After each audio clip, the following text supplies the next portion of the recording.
Hey everyone, before we get started on today's video, if you didn't use a referral code when you signed up to drive for Uber, it is not too late to get a bonus of up to $1,000. You can use my code right now and you could get that bonus. It depends on when you signed up. It could be $500, could be $800, it literally could be $1,200. But you could literally just get that money right in your account just because you did give the rides then, but you didn't use a referral code. So real quick, here's how you do it. First, open your Uber driver app. Next, click the photo or the 3 lines in the corner. Click earnings. Then click help or question mark. Click account and payment. Then referrals. Now this is the most important step. Make sure you don't mess this one up. Click invited driver, report my missing or incorrect referral. Then click send a message. Type in my invite code. It's G4QA5UE. Guess who your friend's name is? Mr. Gregory Wave. That's right, your homie for life. Phone number 815-847-0184. And the email is gregwave@yahoo.com. In the details, just say my good pal Greg referred me to drive for Uber or something like that, and they'll take care of you. So check it out, guys. What's up, everybody? Welcome to another episode of the Rideshare Hub. I'm your host, Greg Wave. I have a pretty quick video for you. This is just an interesting topic. This happens a lot if you're a weekend driver, and it is up to you on what to do. So what do you do if someone brings alcohol in your vehicle? So I will say first and foremost, it depends on the state. I have driven in Tennessee, which was open carry.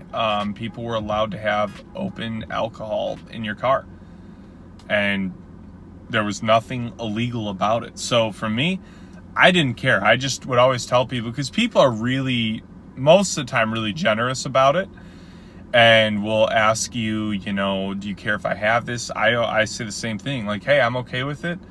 In Nashville, I said this. I would say, hey, I'm okay with it, but if you spill it, I'm going to charge you. I'm going to report it, and you're going to have to deal with it. And they're like, oh, okay, cool. And I love doing it in Nashville because, again, I got perceived as like this really cool driver who would let you drink in my car, and I was getting tipped left and right. To me, it made sense. And I was like, and if they spill, whatever, I get a cleaning fee. Now, for almost any other state, I don't know if there's any other states where you're allowed to have open containers. I think I said open carry earlier, open containers. If you are in a state where you're allowed to have it, that's fine, then go for it. I feel like it's a dumb thing to say no to because it makes people happy, and I feel like they hook you up in return. If you're that paranoid of getting your car spilled on, I guess don't do it then, but I think it's definitely worth it if you are in a state like that to let people drink in your vehicle. Any other state, for me, I just feel like it's not worth it. Now, I don't do a whole lot of weekend driving anymore, but when I did, I just really didn't feel like it was too worth it. Because at the end of the day, you could get pulled over for anything. And then if they're sitting there, even with an empty beer can in the back, even if you're going to get away with it, he's going to sit there and question you, and he's going to sit there and waste your driving time. So I would just tell people no. I would just say, hey, I'm not okay with it. I could get in a lot of trouble. I could literally lose my ability to drive. So, please be considerate of that. And can you go throw it out? If they don't, you always have the right to decline the ride and tell them, okay, well, you're going to have to find another driver that will allow you to drink in their vehicle legally, because I won't. Okay, so this is what I was going to touch on about this. So I have had people that have brought alcohol in my vehicle without me knowing. Now, for me, I always report it. I had one guy that spilled beer all over my back seat. I reported it. I got a $50 cleaning fee. It was great because it took me $3 to clean it in 12 minutes. I was thrilled about that. But if you don't know that someone brought it in, now this is a tough scenario because the only way this works is if you notice the beer can or whatever it was right after they left and it was them, report it. Because for one, Lyft might hook you up for it, and really, or Uber, whoever you drive for, you know, if you really stress it to them, be like, hey, I could have lost my job because this cat's in here drinking and I had no idea. He didn't ask me, he didn't show it to me.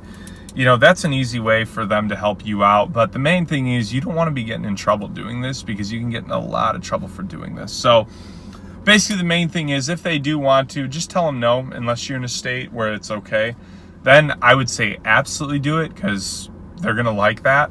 But just know you always have the right to kick people out. You always have the right to refuse a ride, and you always have the right to tell someone like, hey, you got to throw that away right now. And if they have it in the car and you all of a sudden see it, you can stop the car and say like, hey, you need to get rid of that. And there's nothing wrong with that. They can get upset about it, but there's nothing wrong with it, and you have every right to do it. So yeah, guys, that's what I got for you guys today. Be sure and give this video a thumbs up if you enjoyed it. Subscribe if you want to see some more content. We've got a lot more coming soon. You know, you guys know the drill. Keep driving, keep crushing it, keep getting those tips. Let me know if you have any questions, and I will see y'all soon.